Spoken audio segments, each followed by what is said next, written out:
This is Contacts, Cruse Control's contact management software. Here's the main menu, and we've got various buttons here. We've got Contacts, which takes us through to the file where you can see all the people. Companies, which obviously takes us through to the companies file. And we've got various other buttons that I'll show you through as we go through the demonstration. The first button I'm going to click on is the companies file. Here you see you've got company details, and on this portion here you see all the people who are associated to that company.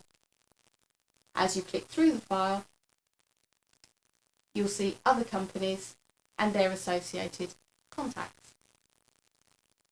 Clicking on this View button here will take you through to this person's contact record, where we've got some additional information such as his position, and you can put in his direct phone number and personal email address on this screen. We've got ways of categorising people and companies here, which are all editable by yourself, and you can define those categories. On this screen here, so you just choose whatever information you want to store for your own particular organisations. And clicking the Contacts button here takes you straight back to the screen that you were on. And you can simply click, for example, which business sector somebody's in, the size of their company, and how many staff they've got, and all this information is searchable. When you put somebody onto the system, you probably want to know is where you got their details from. How did they find your organisation? So you can build up this list. If you want, you can put specific codes for particular advertisements that you ran. You might find that a particular agency is very good at referring people to you, and it's always good to know that kind of information. So you can choose from your list and put those details in. You can use this field to say the date that somebody actually contacted you. Many people find that they'll have somebody's details knocking around on a business card for a couple of months before actually entering them on the database. And it might be very useful to know exactly when you first contacted them as compared to when you actually put them on the system. So let's put a date in here. So we contacted them 10th of 1st, 2003. Okay.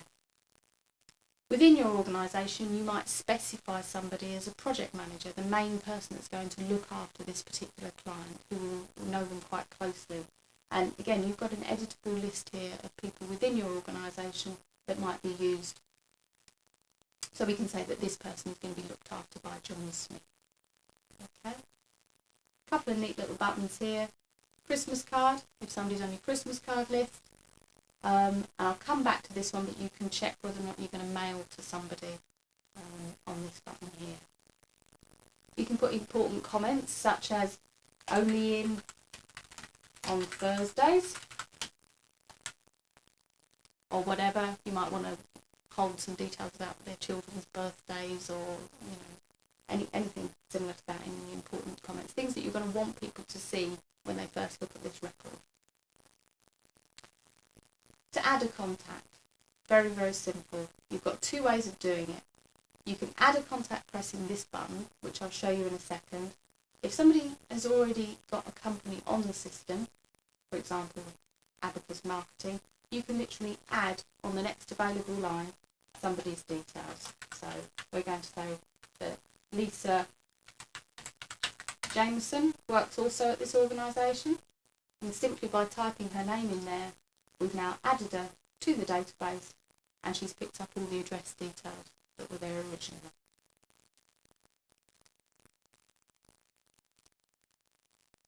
You could have also added a contact by clicking the Add Contact button here.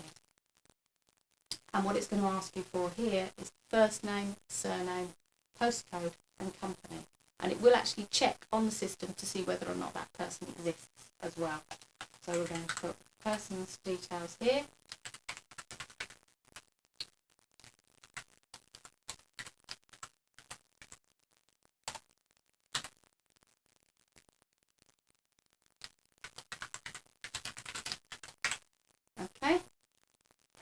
continue button, it hasn't found another company of the same name or a person of the same name, so it's added you a record, and it automatically adds the person in, so you don't have to rekey any of those details. And then you can just put in an address.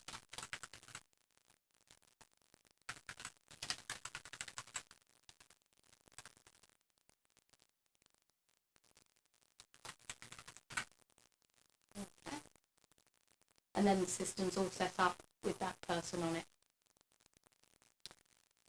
You can also, in the links screen, put some web addresses. So, for example, we're going to put our Cruse Control web address in here.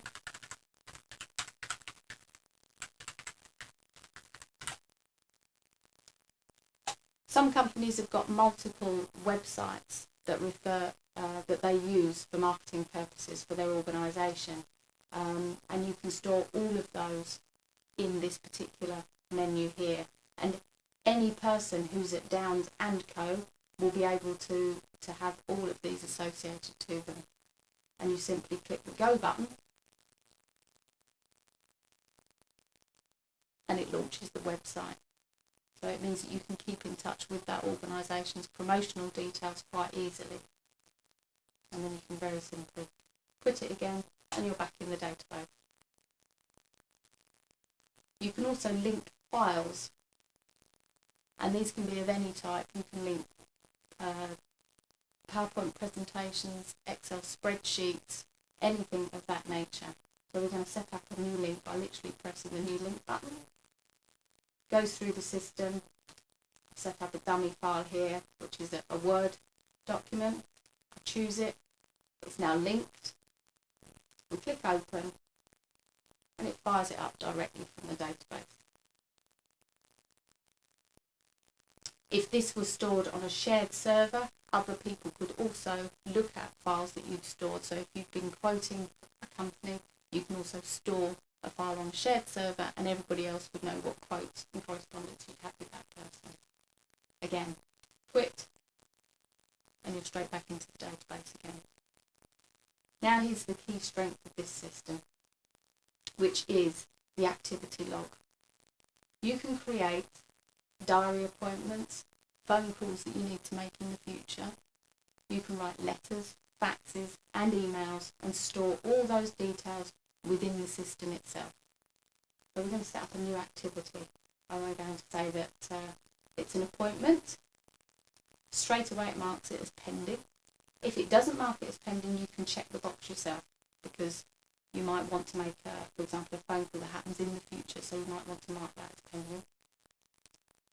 The system will automatically use the name of the person who's set up in the preferences as the name that comes up in here, but it will offer you other staff members. So I'm going to say Helen Cruse, and then the subject I'm going to put in is a meeting at his office.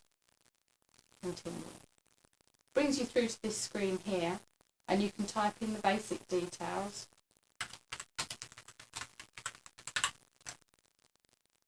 You need to put in a date, so let's choose something in the future. And you can choose a time either from the pull-down menu, or you can type something in yourself, and you can also choose a duration if you want to. So it's going to be a half-hour meeting. There's also a tag system as well, which can be accessed from the same area that the categories information is stored. And I'm going to say, well, the fact it's an external meeting, I'm going to be out of the office. Okay. If I now go through to the diary, and I look at my diary, for example, and I'm going to go forward a couple of weeks, and I will see that it's in my diary for that particular day, and I can check back and see all the details on that screen. Equally, when I go back to the contacts file, I will see that that appointment is now stored against this contact, and it says quite clearly that HC is the person that's going to be having this meeting. In the archive area, we can store letters or emails that we've sent out. Again, new activity. Let's create a letter. me that's doing it. Subject is introduction. It's the first letter we've sent in. You can either type a letter in from scratch on the screen, or you can choose it from a predefined list of letters, which I'll show you how to create in a minute. We've got a first contact letter here, and we can just paste it. This will be something we'll send brochure details with, and we can also put an automatic signature in at the bottom of the screen. All this layout is totally customizable, so if you've got your own headed paper and you don't want any details on here, you can take all of these logos and addresses off, and you can also change all the fonts to suit and change the margins so that it fits on your paper. If you know this person by a different name, or maybe you want to be more formal, you want to say Mr. Grimes, you can choose another salutation and it will paste that in for you. So it's very, very simple. It uses the information that's actually there in the database. And you can preview your letter, so you can see what it's going to look like before you print it out. And then you simply print your letter. If we go back to the contact file, we can now see that this letter is also stored, so anybody else within your organisation can monitor the correspondence you've had with somebody. Another key type of correspondence you might want to send is an email. I'll put it in as a test. Now, if we put his email address in the main database, it would have pulled it through automatically. But for the purposes of this demonstration, I'm just going to put another email address in there. You can also put CCs in as well. And we could have sent that initial letter by email. So we can paste that as a standard letter, put our automatic signature in, tidy it up, click your send automatic email button, opens your email software, and paste it in for you. And then you literally send it from the email software. And again, it's logged. Okay. From fairly much anywhere in the system, you've got a schedule button, so you can always go and check your diary. You can also check and make an action list. So you can say, for example, can I see all the pending appointments for Helen Cruse? And you can create a list, and it will bring you a list of everything that you've got that's pending on the system. A couple of other neat things in the setup file.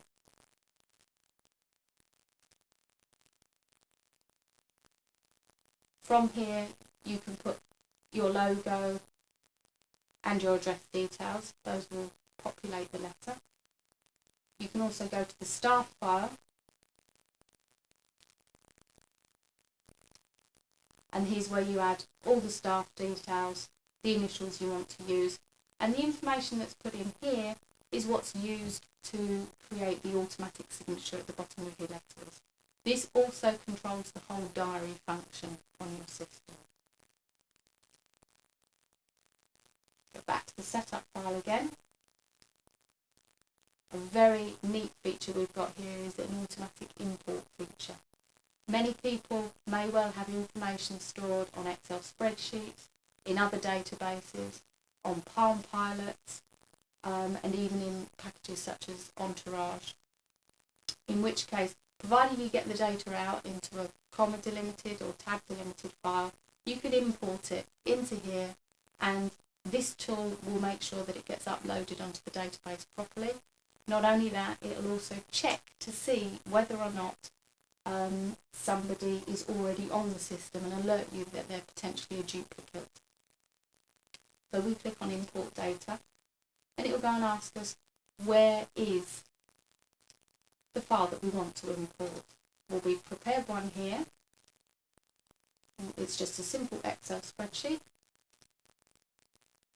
And it's asking us, because it's an Excel spreadsheet, is the first row field names, which it is. So we're going to say OK.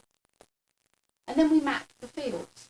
We say, right, first name needs to go into the first name field. These are the fields that are in our Excel spreadsheet. These are the fields that are in our database. First name, surname, company, address 1, address 2, address 3, postcode. I do believe there's a job title down here. Yep. Let's bring up the job title. Which goes with the position. I haven't got a country defined. Email address.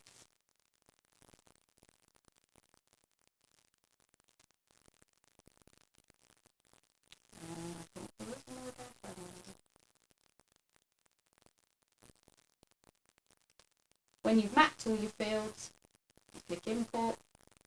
It's already told us that 2 of the people we've imported are likely to be duplicates, so it won't actually import those into the database.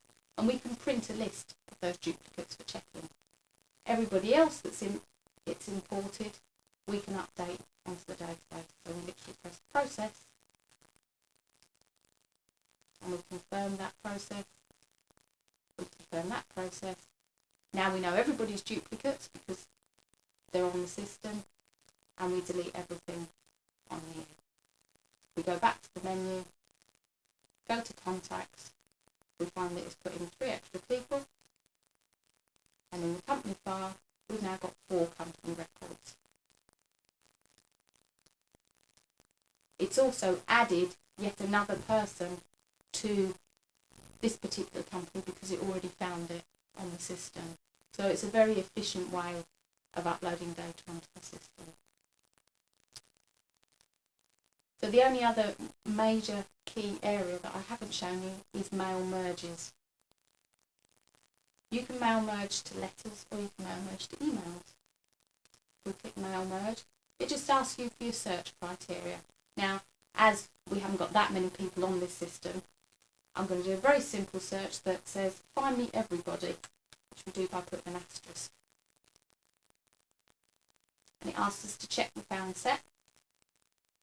11 records. Yes, I'm quite happy with everything I've found. I want to continue my mail merge. It's asking me to type in my letter and choose the type of activity that I want. So I'm going to actually do this as an email mail merge.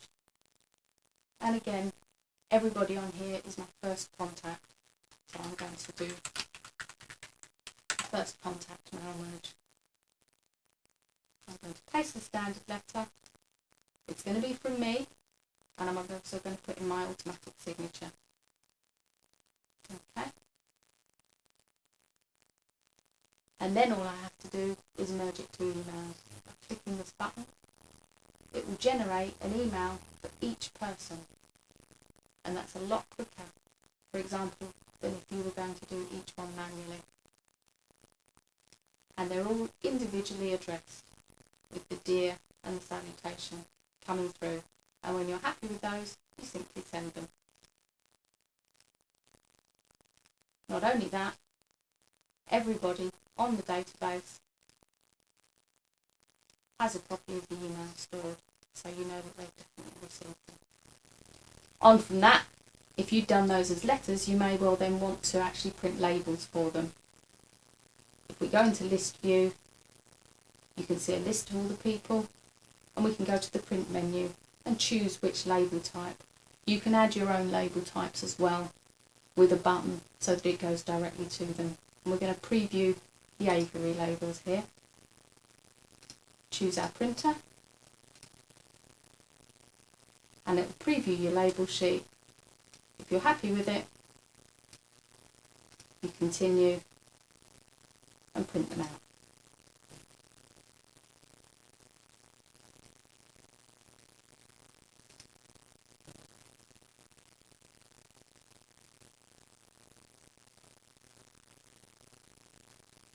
We've got some other quite simple features that can be used. If you want to use the address to take out of the system for anything, a neat little button called copy address. You click it and then you can go off into another application and just paste all the address details. Saves you having to print it out and put them in manually.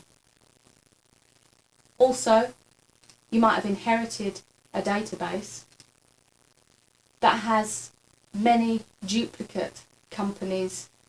Sometimes the addresses are spelt differently. Sometimes even the company name, for example, may say LTD for some and limited at the end for others. So what you can do, and I shall set you up an example of this, I'm going to duplicate this record and call this one Abacus Marketing Limited, and put in a person against this one that I actually want to be in the first record. So we've got this company here, all the details of this are the same, but I just want to move this person. And I can press merge, and it tells me, it enables me to merge many contacts into one address. So I'm going to ask for Abacus. It's found me 2. Okay, I don't want Abacus Marketing Limited. I want to merge all the ones I've found into Abacus Marketing. And I'm happy that this address is correct. Actually, I've noticed the postcode is wrong. I can change that. When I'm happy, I can say, yes, I want to merge to this address. It confirms that I do want to do that. It leaves the last one blank. It's moved Tom Smith into this address. And I'm happy that this one can now be deleted. So I can delete that record. And I'm left with everything merged into one.